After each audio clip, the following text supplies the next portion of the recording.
tenemos a un invitado de lujo de nuestra entrevista, que es el doctor Carlos Heredia. Carlos, bienvenido a esta nueva entrevista de México en el mundo y tablero internacional. Carlos Heredia es economista de formación, pero es internacionalista de corazón y tiene una gran experiencia en diferentes espacios, tanto a nivel gobierno, a nivel academia. Ha trabajado muy de cerca con comunidades de mexicanos en Estados Unidos, pero también de guatemaltecos, salvadoreños y hondureños. O sea, conoce muy bien a las comunidades en Estados Unidos. Él es profesor asociado del CIDE, del Centro de Estudios Internacionales, y su doctorado es también en economía en la UNAM. Múltiples publicaciones, libros, artículos, entrevistas. Es una persona muy conocida en el medio. Pues una vez más, bienvenido, Carlos. Agradezco la oportunidad de esto, que yo veo como un intercambio, una conversación. Para empezar, Carlos, quisiéramos preguntar, la complejidad del fenómeno de la migración es enorme. Son cuestiones económicas, ambientales, sociales, derechos humanos, etcétera. ¿Tú cómo podrías desglosar para entender un poco mejor de manera integral este fenómeno?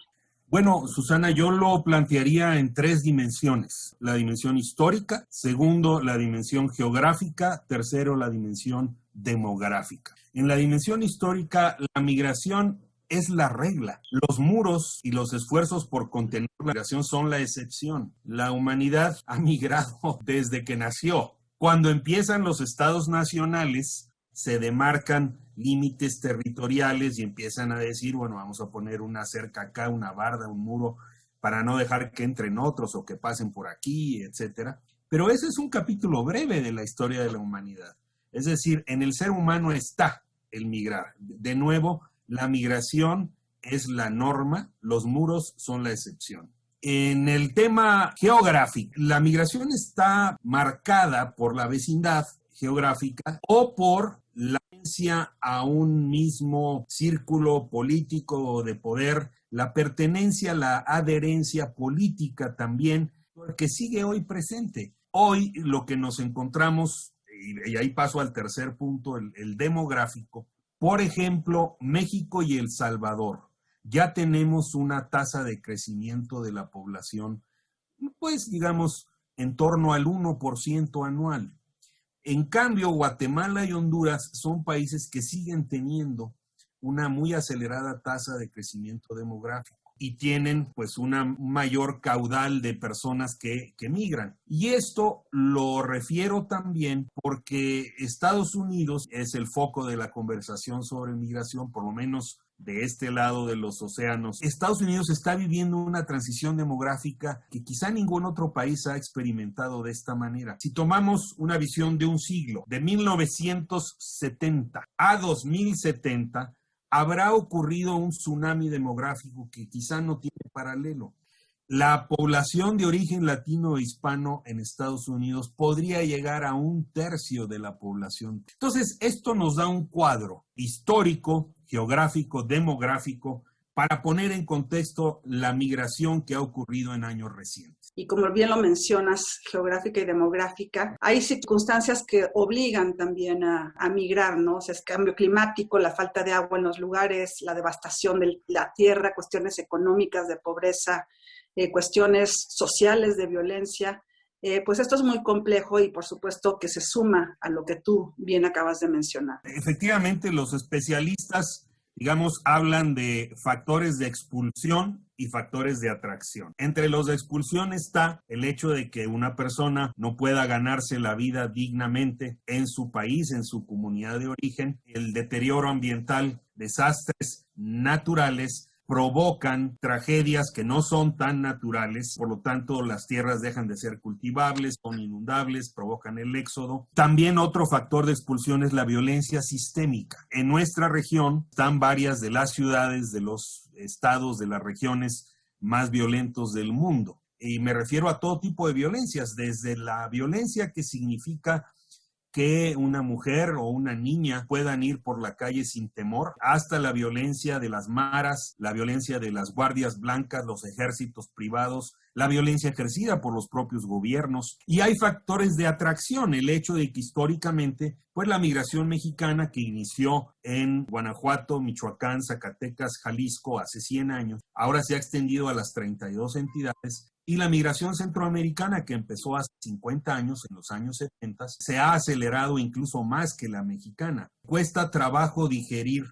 el hecho de que la migración no puede frenarse, no se puede terminar con los flujos migratorios. Lo que los gobiernos pueden aspirar a hacer es gestionar, administrar estos flujos. Incluso ya a veces deja de ser migrante para ser personas que huyen para salvar su vida. ¿Crees que tiene un efecto distinto la migración, por ejemplo, en las mujeres? O sea, si hay todo un tema que tenga que ver con el género, términos de las mujeres que han sido violentadas en su país, se desplazan y tienen unas características distintas cuando llegan a un lugar nuevo. No son consideradas necesariamente, me parece a mí, como una fuerza de trabajo, como podrían ser de pronto los hombres o los hombres jóvenes. La violencia contra niñas y mujeres es un fenómeno cotidiano en nuestros países.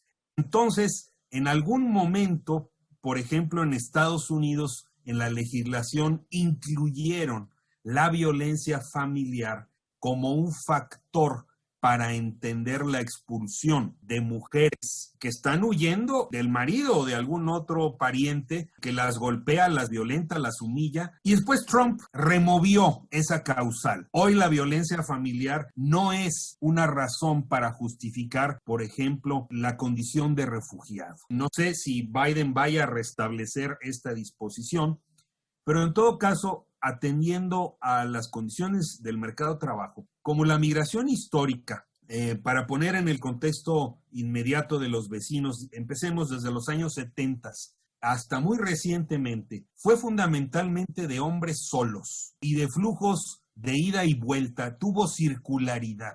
La mujer no formaba parte de los flujos migratorios de manera significativa. Allá en los años 90 empieza a haber una migración familiar en donde los contingentes que vemos no son solo hombres solos, sino mujeres y niños, y a veces niños y niñas no acompañados. Yo creo que el foco de poner una visión especial en la equidad de género, en la situación de niñas y mujeres, es absolutamente crucial. Ahora, Carlos, queremos que nos platiques un poco sobre la situación en Centroamérica. Por supuesto, los últimos años ha cambiado los flujos migratorios y yo quisiera que empezáramos con un tema que me parece muy importante, que es las condiciones en Centroamérica son similares a las que ya comentaste en términos generales y existen diagnósticos como por ejemplo el diagnóstico de la CEPAL, pues nos dice cómo son realmente las condiciones en estos países y de alguna forma han empezado a proponer puntos concretos y propuestas muy específicas.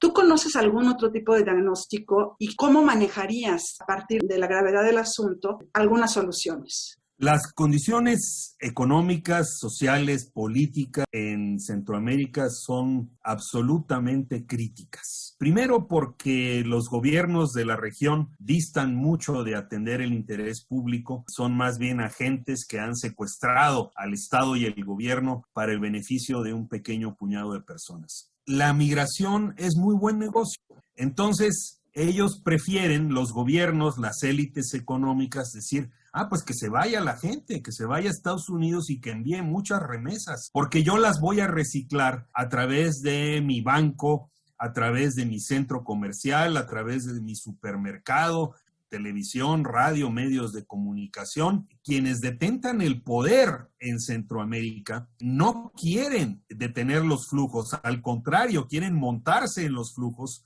incluso con vínculos al tráfico de personas, al tráfico de armas, de drogas, etcétera, lo que motiva que la migración siempre sea ubicada como un tema criminal, policial, etcétera. Y tercero, porque la militarización, el militarismo, el uso de las armas se convierta en una lacra, en un padecimiento del cual no ha podido salir la región. Así nacieron las pandillas, las maras. Y entonces hoy Centroamérica puede definirse como una región que tiene 4 crisis simultáneas. Una crisis económica al no generar empleos dignos, una crisis política al estar gobernado por autócratas, por gente que forma parte de un pacto de corruptos, incluso por un presidente, el de Honduras, que ha sido señalado como co-conspirador de tráfico de cocaína a Estados Unidos, una crisis ambiental por lo que está pasando en el corredor seco centroamericano, las dislocaciones del régimen de lluvias y de cultivos por el cambio climático, una crisis de violencia sistémica a la que hemos aludido, y entonces una crisis de esperanza. ¿Por qué se va la gente? Porque tiene la certeza de que aunque en México quizá violen a las mujeres en su tránsito hacia Estados Unidos, cuando lleguen a Estados Unidos van a tener condiciones de menor sufrimiento. No digo de felicidad,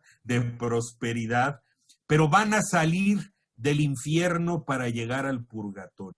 Oye, ahí me gustaría retomar dos cosas. Una es el tema del cambio climático y yo definitivamente no voy a abogar por estos gobiernos que son expulsores de personas. O sea, estos países muchas veces han vivido de vender sus recursos naturales a los países ricos, o los países ricos han llegado y han tenido como una presencia extractivista en esos otros países, en los países más pobres, y entonces hay una especie como de quid pro quo, o sea, ya me llevé tus recursos, ya estamos en esta cosa, a veces hemos ayudado a poner ahí como gobiernos autócratas y ahora vamos a tener que recibir migrantes. ¿Viste esa lógica? De hecho, esa es una de las causas de raíz. Las economías centroamericanas son extractivistas por definición. Van a deforestar superficies muy amplias de selva para plantar palma africana, para producir aceite. Quiere decir que van a practicar la minería a cielo abierto y van a dar rienda suelta, concesiones a compañías mineras que devastan territorios enteros, un beneficio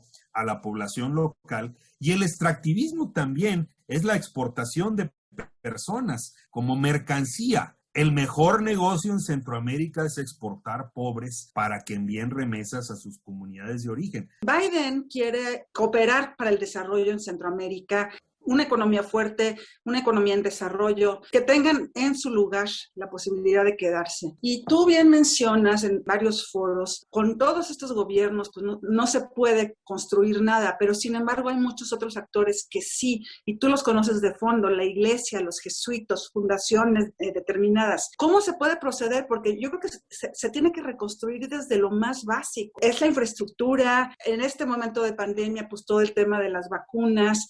¿Tú cómo lo ves? O sea, ¿se puede trabajar con estas organizaciones? ¿Están dispuestos, parte de la reconstrucción en Centroamérica, sea a través de ellos y en este caso el gobierno de Estados Unidos y posiblemente el de México, que tengan la confianza de que esas instituciones pueden colaborar con el problema, ¿no? Este es un tema crucial. ¿Quiénes son los interlocutores? ¿Con quién se puede trabajar en Centroamérica? Y también lo extendería al sur-sureste mexicano. No se puede prescindir de los gobiernos. El presidente Biden ha querido dar un giro en el sentido de decir, vamos a hacer un esfuerzo para trabajar con los pueblos de Centroamérica. Efectivamente, iglesias de distintas denominaciones, organismos del sector privado, fundaciones, grupos de pequeños productores, son el nuevo interlocutor, no nuevo en el tiempo, pero sí en el énfasis que el gobierno de Estados Unidos ha señalado. En México es muy raro que en escuelas públicas o de gobierno, como les dice la gente, tengamos educación de calidad para los pobres. Eso ya existe en Centroamérica y tiene las 5 características que está buscando el gobierno de Biden. Primera es que sea regional. La segunda es que sean esfuerzos de desarrollo desde la base. La tercera es que tengan un componente de capacitación, de formación para ser mejores seres humanos, mejores personas, que haya un autodesarrollo también ahí. La cuarta es que tengan la resiliencia para operar en condiciones adversas como las existentes ahora y la preparación técnica, fiscal, administrativa, jurídica para ser contrapartes y administrar proyectos. Y la quinta es que generen prácticas que sean susceptibles de reproducirse en otros lugares. Tenemos que buscar una función supletoria.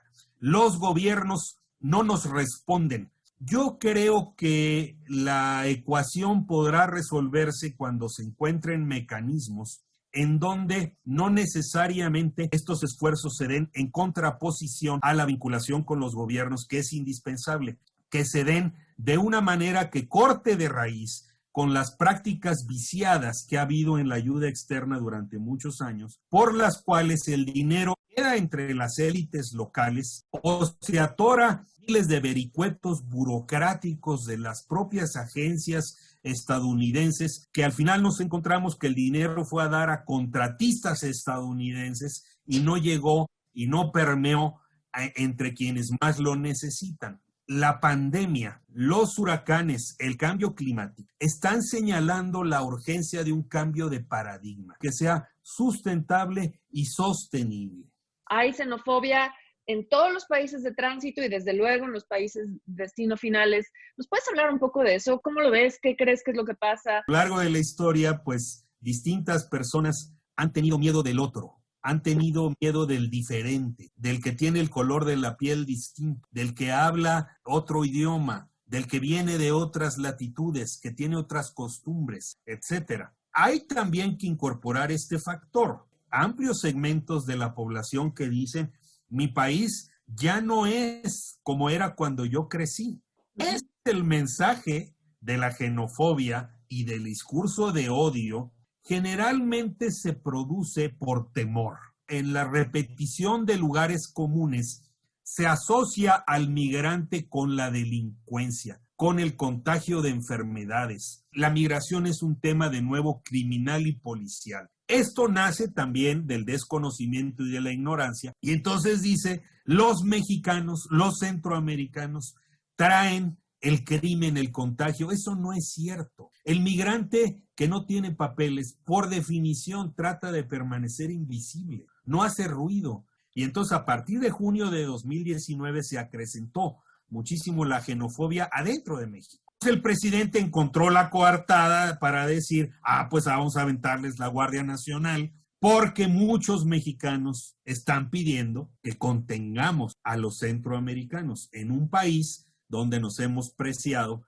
de recibir pues a los republicanos españoles, a los exiliados de las dictaduras del Cono Sur en los años 70, a los propios refugiados guatemaltecos en los años 80, y que ahora en una situación bastante más compleja, pues México ya se ha convertido en un país de envío, de tránsito, de acogida y de retorno, lo cual presenta pues aristas bastante más complejas.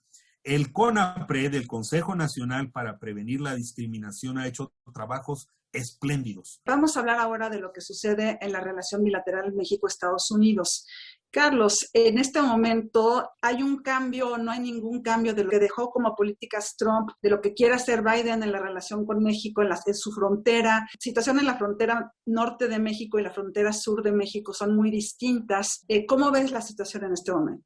A ver, la situación de la relación bilateral México-Estados Unidos es muy compleja, muy difícil. La relación entre los presidentes es mala. Hoy se ha complejizado y en la frontera se reúnen todos los temas.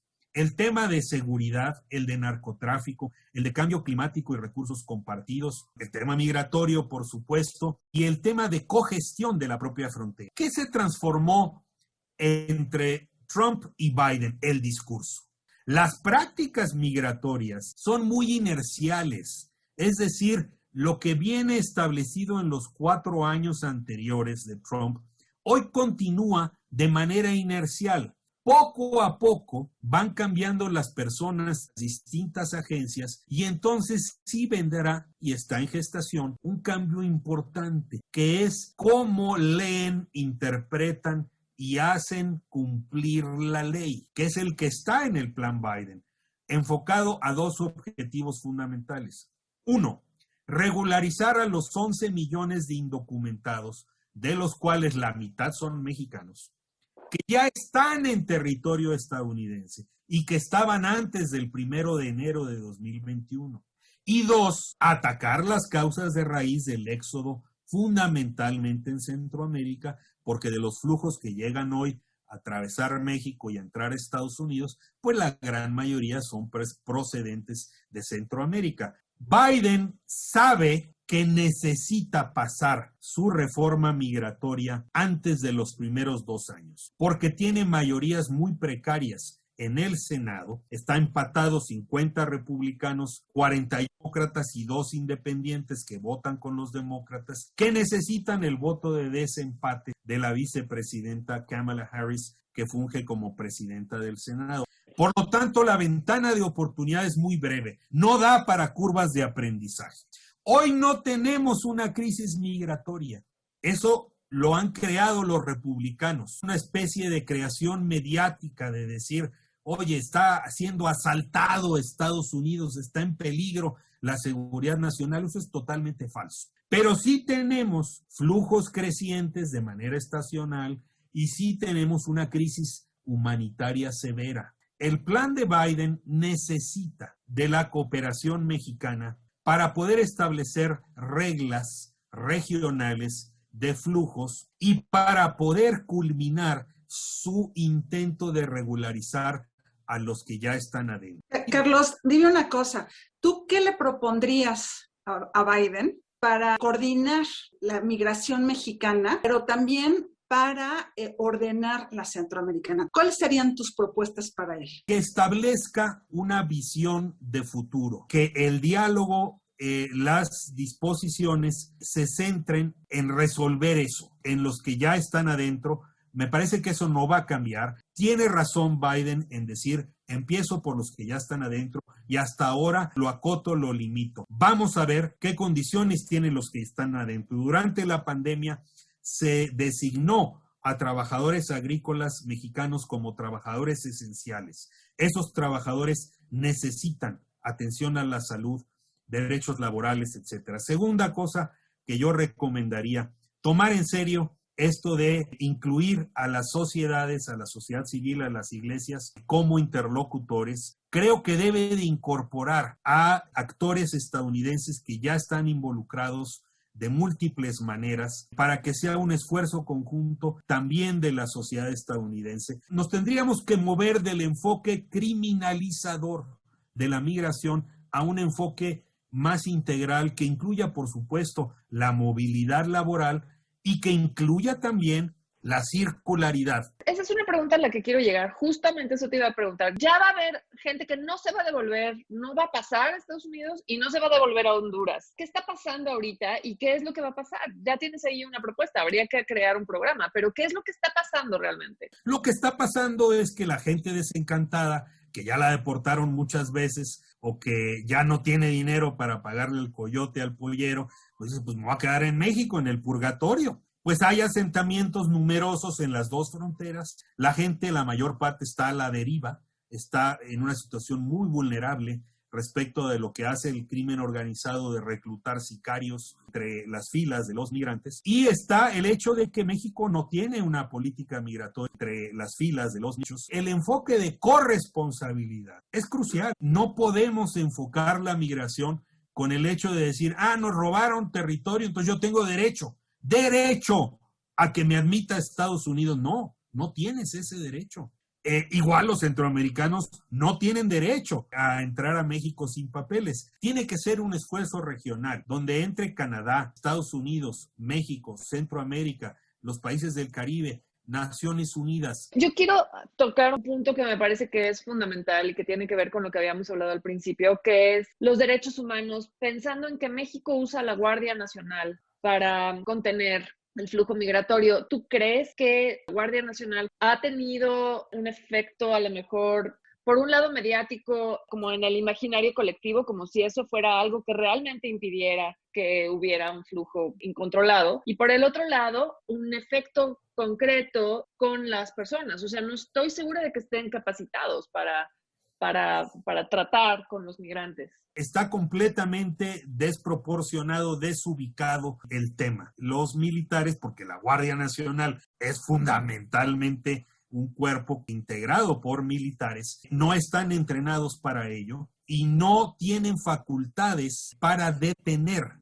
migrantes. Esas las tiene el INAMI, que parece una decisión que podría traer, así lo promete el gobierno, reducción de la corrupción y aumento de la seguridad, pero no hay ninguna garantía de ello y además el próximo gobierno estará en un dilema complejísimo porque va a decir, Bueno, pero yo quiero regresar a las tropas a sus cuarteles. Ahora, ¿cómo le hago para decirle a las Fuerzas Armadas, ya no vas a tener la propiedad, el dinero, la gestión, el manejo, la administración de todo esto que te dejaba abundantes recursos? Y en el tema de derechos humanos, pues evidentemente hay una pugna interna. En resumen, no nos hemos hecho cargo de la terrible crisis humanitaria que hay en México. No nos hemos hecho cargo de la crisis de conciencia derivada de que lo que hacemos con los transmigrantes centroamericanos es sistemáticamente violatorio de nuestra Constitución y de nuestras propias leyes. Y tampoco nos hemos hecho cargo de la responsabilidad como país que tenemos en esta situación, porque el grueso de la migración histórica de Estados Unidos ha sido mexicana.